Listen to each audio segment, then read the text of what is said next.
Today, we have a special guest who's going to show you how to be your most authentic self in the job search process. I'm Jen, a career coach and your go-to gal for all things career advice. And I'm Gina, and hopefully we're going to help some people get their next job. Welcome to Job Search Stories. As someone who's a little quirky, I got some tattoos, approximately 9. I would love to get some advice and also discuss this. She's actually one of my personal favorite career coaches. She has experience helping job seekers from a diverse range of backgrounds. Please welcome Holly Thompson, career strategist and onboarding lead specialist at Indeed. Yay! What a warm welcome you have just received. Yeah. Yes. The crowd is going wild. I mean, thank you. Wow, I feel so loved right now. Thank you so much. Yeah. I mean, This is exciting. We love Holly. I'm feeling the love. Speaking of tattoos, there are some videos out there of people discussing if tattoos are suitable for the workplace. And there's this one video that I want to kind of read some of the comments to y'all because there are opinions. So this one says, say it with me, tattoos don't affect your work ethic. In all caps, which I agree. I find that anti-tattoo companies tend to be filled with quite closed-minded attitudes regarding actually unchangeable aspects of people. I barely notice when someone has tattoos. LOL, they're so common. I'd feel more comfortable with people with tattoos. Shows character, and it's a conversation starter. I agree with most of them. I think the whole anti-tattoo companies tend to be filled with closed-minded individuals isn't true because there are different professions where you have to wear different clothing. It sounds like they had an experience. Yeah. And so they're kind of like putting everyone into that same bucket. Projecting. I want to talk about if y'all have ever had to hide your tattoos, especially you, Holly. I did, especially as a teacher, because that was part of their dress code. And I knew that you couldn't have visible tattoos. So that was kind of a bummer, especially working as a teacher.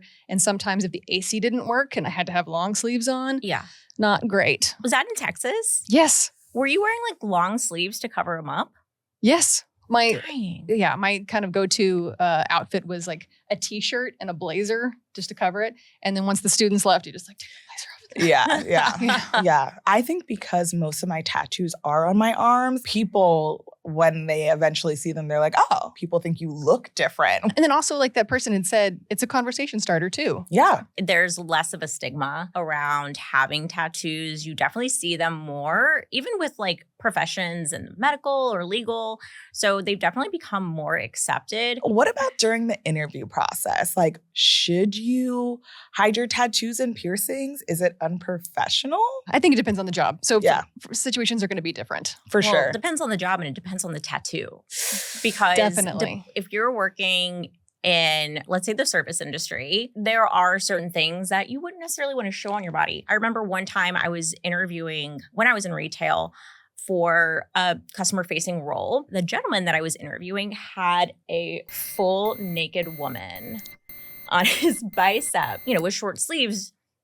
She was on display. It's one of those things where tattoos can absolutely be covered, but you just never really know who you're going to be interviewing with and what they might be comfortable seeing. And so you really have to kind of think about, where am I interviewing? Yeah, What type of role is this? What might be deemed as inappropriate? Because then you might want to cover it up.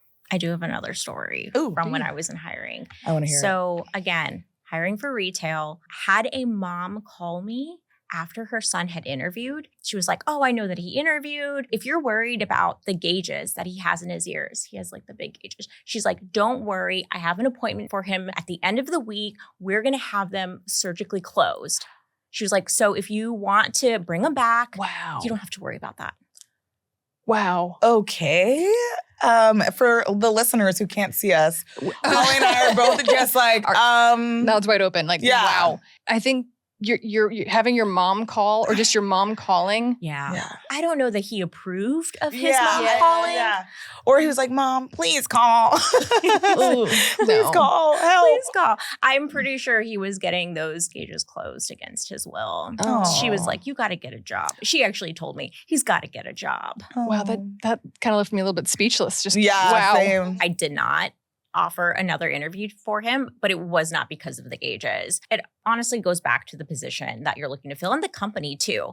A lot of places now really accept people as individuals, and they do accept them showing their personalities in that way. And I think piercings, like tattoos, are seen as a form of expression and a form of art. And so just depending on the company, they're just much more receptive to that. What other tattoos do you feel like are inappropriate to have during your like job search process when you're like interviewing? Well, and also kind of going on that appropriateness of things, if you have certain symbols or curse words and things like that are visible, it's that first impression. What are you putting out there before you even open your mouth? Well, it can go to show too how well you've looked into the company and what their like culture or values might be. Because if you have something that might be out of alignment with that and then you don't cover it up, it can be an indication that maybe you really haven't researched them at all. But the nice thing is that there was a recent survey that showed that 3 out of 4 employers don't mind hiring people with tattoos. Yeah. It really is becoming the norm. So you really can be yourself.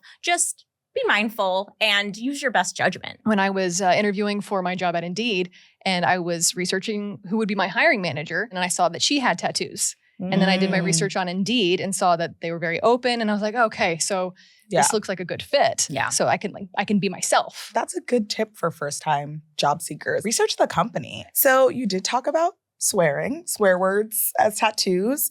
Let's talk about swearing during the interview. This Reddit post is called, "Has anyone ever swore during an interview?" So one comment that we see on this is, "I definitely have, for sure. I said something was," and then quickly followed up with, "That's a business term," and laughed it off. They laughed too. I didn't get the job though. Oh. Yeah, it was an awkward laugh. They were not laughing with you. So another user commented, "I still got hired after swearing during an interview once. It's not about swearing automatically disqualifying you. It's about how you react when it happens. I gracefully apologized about my accidental swearing and made sure to be sincere while simultaneously not over-apologizing. There's an art to apologizing, and if you do it right and it doesn't take away what they think of you as a candidate, it can be forgiven." Boom, right there. What Yes. are we here for? Yeah. Some Reddit users are so articulate. I mean, that's not great. Yeah. But things happen. Things happen. We're human. And honestly, I think if that does happen, maybe acknowledging it, apologizing really quickly, and just moving on. Like, it doesn't have to be a big focus point. Yes. But if you're cussing a lot, I think it shows that you don't have a filter. Mhm. Yeah. And Judgment. again, depending on the type of job you're doing, that could not be great. I don't know. I feel like there are certain Levels of swear words. of profanity. Have you ever swore during an interview? No. So again, as a teacher, you have to have that filter because, of course, you say anything and they're just like, oh, and they get so excited and they call you out on it forever. And so you have to have that filter on, and then you go into your office, you close the door, and then you let it fly. Have you ever interviewed someone who has swore? Maybe. How would you react if you were interviewing someone and they swore? It depends. Again, because accidents happen. It's how they act, But like an F-bomb? I'm like, oh no. I feel like because you have kids, you're probably used to like censoring yourself. And I don't know why I do, but if I drop something, I'm like, darn it. Like, I just like turn into like a little grandma. Like, I'm like, oopsies. Oh, man, I just go on a rant. It just You're keeps like, flowing. Yeah. Oh, I want to be around when all you the stub your levels, toe. all the levels of curse words. Yeah. Yes. Rainbow. Yeah. Rainbow of profanity coming out of Holly when she drops something. I wouldn't tell your interviewer to shut up, though. Yeah, So, that's probably exactly. not good. But what if you're like, shut up? Like, go off, queen. If you're having a good relationship, like the interview's going well, yeah. Stop. Sure. Yeah. Stop it. Shut up. You shut up. You shut up. No, you. Oh my God, that would be The insane. Zoom just ends, right? You're like, Beep, beep, beep. now it's time for Gina's other favorite part of the episode, when we answer a question from a viewer. If you have a question or are looking for some specific career or job search advice, be sure to like, subscribe, or leave a comment down below. And if you're interested, you could also email us at jobsearchstories@indeed.com, and you could be featured on a future episode. Okay, Holly.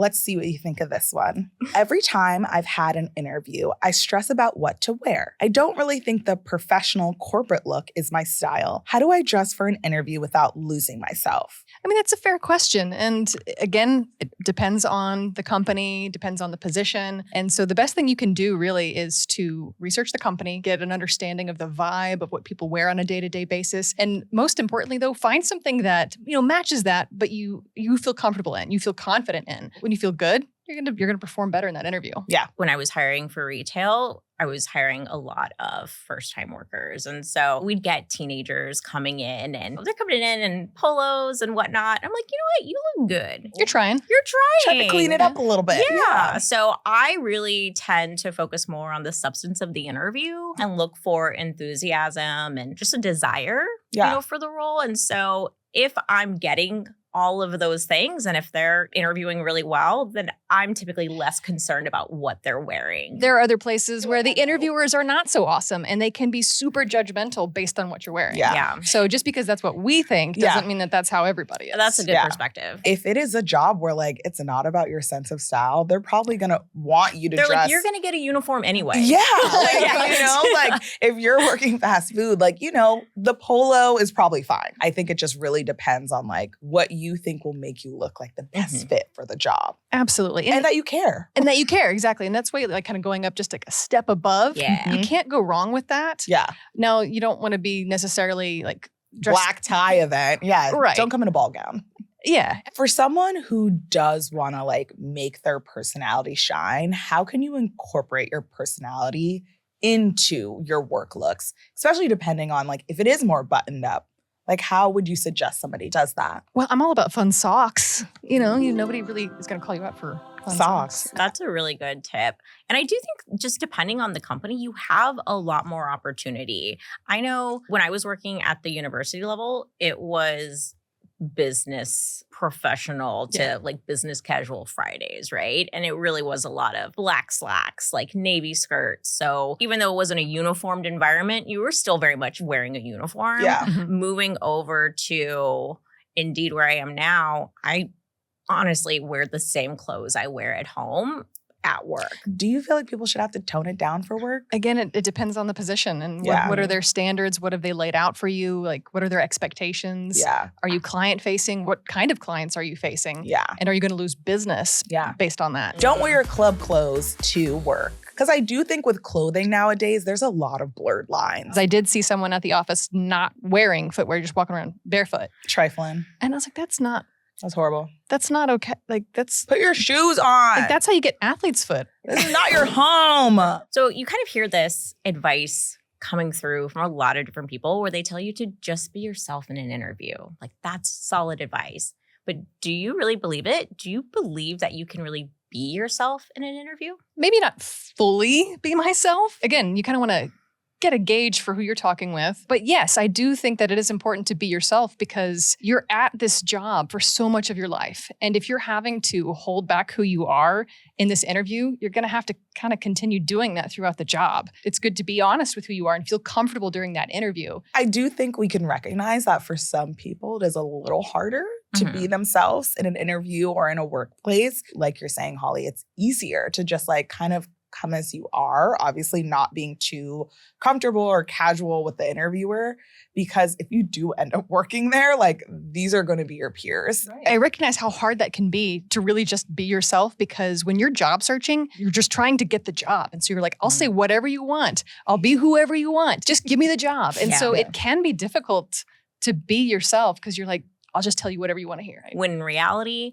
we're just giggly girls. I don't need you to know that right now. Right now, I need you to know about all of my years of experience, everything I can bring to the table. So maybe I do need to tuck a little bit of that back to get that point across. What's your advice on some ways that people can be more of themselves in an interview? I would say ask questions, because that's going to help you feel less nervous and make it more of a conversation as opposed to just feeling like you're being grilled. Yeah. And so the more that you're asking questions and turning it into a conversation and you're getting a read of that person as well, it's going to help more of your personality come out. Actively listening and as your interviewer is sharing their experiences, react to that. I think, again, it's great that you're saying to make it feel like a conversation. You can insert some of your personal stories in there. And there's some great questions in an interview that really allow you to shine. Beyond just tell me about yourself, what motivates you? Why are you interested in this position? Because if you've done that role research and you know, okay,